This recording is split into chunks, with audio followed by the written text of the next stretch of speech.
हरियाणा सरकार का शपथ ग्रहण समारोह हो चुका है। अब जो मंत्री हैं वो पदभार ग्रहण कर रहे हैं। हमारे साथ श्याम सिंह राणा, जिन्होंने कैबिनेट मंत्री के तौर पे शपथ लिया है, उनसे हम बात करने के लिए हैं यहाँ पर। राणा साहब, आप पहली बार कैबिनेट मंत्री बने हैं, क्या इच्छाएं थी कि मंत्री बनेंगे तो ये करेंगे? नहीं, देखिए, इच्छा तो अपने तौर से कोई रखता है तो अच्छी बात है, लेकिन ये पार्टी का काम है, पार्टी ही मौका देती है। अब नायब सैनी जी को तो नहीं पता था सीएम बनेंगे, बन गए। ये पार्टी की करामात है और नरेंद्र मोदी जी का ही ये विचार है भी साधारण आदमियों को मौका दिया जाए, जिससे लोगों का लगाव है जिनसे। ऐसे लोगों को चुन के सरकार के अंदर उनको जगह मिलती है और लोगों का विश्वास भी जमता है उस बात से। आज पहली कैबिनेट की बैठक हुई और उसमें कई महत्वपूर्ण फैसले भी लिए गए। खासतौर से जो किडनी के मरीज हैं उनको डायलिसिस की फ्री सेवा मुहैया कराई गई है। क्या कुछ और रहा कैबिनेट में, किस तरह का वातावरण रहा, क्या बताएंगे इसके बारे में? देखिए, जो आप ठीक कह रहे हो, यही मुद्दा कैबिनेट में डिस्कस हुआ। और मंडियों में जो परचेज है सरकारी रेट पे, एमएसपी रेट पे, किसानों का माल बाजरा है, धान है, वो एमएसपी पे खरीदा जाएगा। सरकार इस बात का प्रयास कर रही है भाई किसानों को किसी तरह की दिक्कत ना आए। मंडियों में उठान है, उसके बारे में चर्चा हुई भाई सेलर वालों को भी मौका दिया जाए, सीधा अपना माल अगर उठा लेते हैं और उसी रेट पे जो टेंडर होता है एक लिफ्टिंग वाले ठेकेदार का, तो उस पर भी बात डिस्कस हुई है। तो मैं समझता हूँ जो कल सीएम साहब ने अपनी टीम का गठन भी किया, स्वयं भी शपथ ली और अपनी टीम का भी गठित किया। प्रदेश में जो कार्य सरकार का काम होता है वो एक्चुअली टीम वर्क ही है। टीम अच्छी बनेगी तो अच्छा काम हो जाएगा। जो लोग सिंसियर हैं काम के प्रति, अच्छा काम करेंगे, जो पार्टी का एजेंडा है वो करेंगे। जो विधानसभाओं में काम अधूरे पड़े हैं अपने अपने विधायक, उनको भी पूरा करेंगे। श्याम सिंह राणा को रादौर में एक ऐसे शख्स के तौर पे जाना जाता है कि जो कहीं भी लोगों के बीच में जा कर के बैठ जाता है, लोगों की हालचाल पूछता है, लोगों से बहुत सामाजिक रहता है। गांव-गांव में, चौपालों पर, कहीं भी श्याम सिंह राणा बैठ जाते हैं। उनकी कैबिनेट भी मंत्री के तौर पे भी इसी तरह का रवैया रहेगा कि कुछ बदलाव होगा उसमें? देखिए, जो आप रादौर की बात करें, मैं एथलीट हूँ, स्पोर्ट्समैन रहा हूँ। मेरे को एक आदत पड़ गई बचपन से सुबह उठने की। ग्राउंड में जाता था, फिर कॉलेज में जाया करता था, स्कूल में, कॉलेज में जहाँ एजुकेशन ली, और शाम को फिर ग्राउंड में जाता था। थक जाते थे, खाना खा के सो जाते थे, सुबह उठते थे। फिर जब राजनीति में आए तो कॉलेज तो छूट गया, तो फिर पार्क में घूमना शुरू किया। लेकिन पार्क में घूमते घूमते महसूस हुआ है ये तो छोटा सा पार्क है। अब फिर विचार आया भाई अपने विधानसभा का ही पार्क बना लें। 162 गाँव है, फिर उनका पार्क बना लिया। शुरू किया पैदल, अपनी गाड़ी से तो चले गए किसी एक जगह जहाँ से शुरू करना था, वहाँ से फिर 11 किलोमीटर पैदल ही जाते थे। तो गांव में जितने गांव आते थे वहाँ रुकते थे और फिर कार्यकर्ताओं से बात करते थे।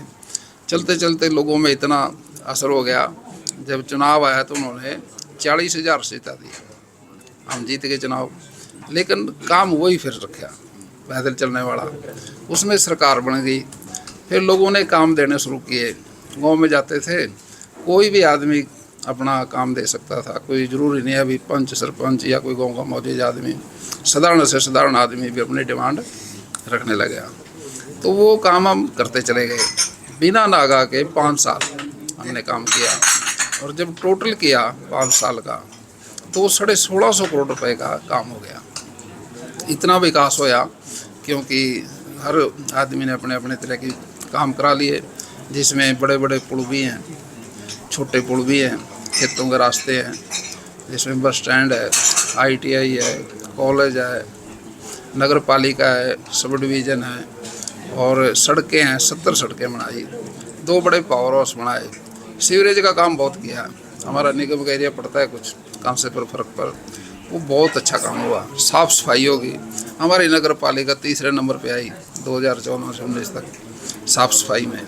तो ये काम इतने हो गए, हर व्यक्ति, हर सरपंच ये कहने लगे अभी राणा जी ने हमारे गाँव में सबसे ज़्यादा काम किया।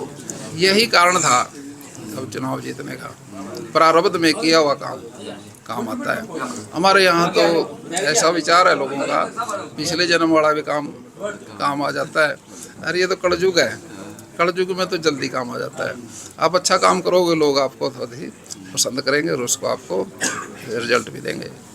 तो इसलिए तो हमने पिछले काम के तो ये किया रदौर का। आप कह रहे थे अगली बात, अगर आप कहना चाहोगे तो। मैं ये कह रहा था कि श्याम सिंह राणा जो है किस क्षेत्र में काम करना बेहतर समझेंगे जहां वो परिवर्तन ला सके। देखिए, मैं एग्रीकल्चर बैकग्राउंड का एक परिवार है हमारा, ये खेती से जुड़े लोग हैं। खेती का काम हम सदियों से करते चले आए और हिंदुस्तान कृषि प्रधान देश है, और जिसमें बेरोजगारी कृषि क्षेत्र से ही बहुत ज़्यादा बेरोजगारी दूर हो सकती है, और कोई क्षेत्र ऐसा नहीं है भारतवर्ष में। दुनिया के अंदर अगर हम 100 एकड़ ज़मीन को छांट लें तो कल्ले भारत के 30 एकड़ है। हमारे देश की ज़मीन बहुत फर्टाइल है। यहाँ पर इस नीति को किसानों की जैसे उत्तम खेती, मध्य व्यापार, निषिद्ध चाकरी, खेती उत्तम मानी गई, लेकिन उत्तम इसको बढ़ाएं तो देश विकसित हो जाएगा। देश का बहुत बड़ा, जैसे अभी कोरोना काल आया था, उसमें इंडस्ट्री भी इफेक्टेड हुई और दूसरे काम इफेक्टेड हुए, लेकिन एग्रीकल्चर जो हुई भारतवर्ष इसीलिए दुनिया के अंदर कोरोना काल के अंदर भी अपनी जगह खड़ा रहा और अर्थव्यवस्था को गिरने नहीं दिया।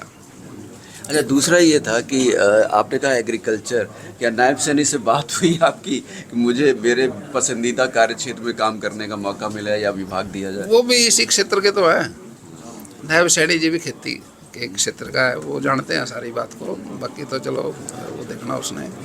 जो इरिगेशन का सिस्टम भी है, हमारे नहरें हैं सिंचाई रूप से। कुछ देशों में ये जो जल बचाने की प्रवृत्ति है, कुछ देशों में ऐसा है भाई, जो नहर आती है ना, वो उसकी टेल से पानी का डिस्ट्रीब्यूशन होता है, ऊपर से नहीं, नीचे से। और जहाँ उसका टेल से पानी डिस्ट्रीब्यूट करते करते जहाँ ख़त्म हो जाता है, वहाँ उसको ख़त्म होने के बाद फिर खेती पानी वाली वहाँ होगी जहाँ टेल है, ऊपर वाली में फिर वो फसल होगी जो बिना पानी के फसल हो जाती है। कुछ सिस्टम बनता है कहीं ना कहीं, कोई तरह से सरकार बना लेती है। अभी जो जानकार है, अब जिस तरह से खेतों का रास्तों का हमने काम किया, तो हमारी योजना थी ये, हम बचपन से खेती करते थे ना, तो उस समय बारिशों में कच्चे रास्ते थे, वो हमारे गड्ढे, ट्राली, रेड़ा, ट्रैक्टर, भूखी धंस जाती थी, और फिर हम रात को उसको छोड़ आते थे, सुबह फिर उसको निकालते थे। तो वो आदमी MLA जब बना तो उसके दिमाग में बात थी, उसने अपने सारे विधानसभा खेतों के रास्ते पक्के कर दिए।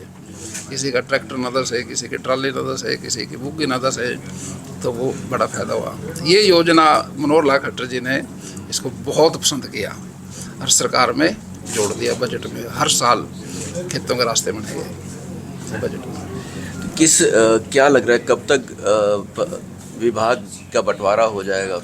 ये तो कोई बिना देरी के हो जाएगा, इसको जल्दी हो जाएगा, क्योंकि ये काम तो उसी से शुरू होगा ना। डिस्ट्रीब्यूशन तो हो गया, टीम बन गई, उसको फिर बताएंगे भी आप ये करो, आप ये करो, आप ये करो, आप गोलकीपर हो, आप फॉरवर्ड हो, आप पीछे हो, आगे हो, सारा कुछ टीम में सेटिंग हो जाती है उससे। आप बीजेपी ने बड़ी ऐतिहासिक जीत की और आज कांग्रेस का भी विपक्ष का नेता चुना जा रहा है, क्या संदेश है कांग्रेस को?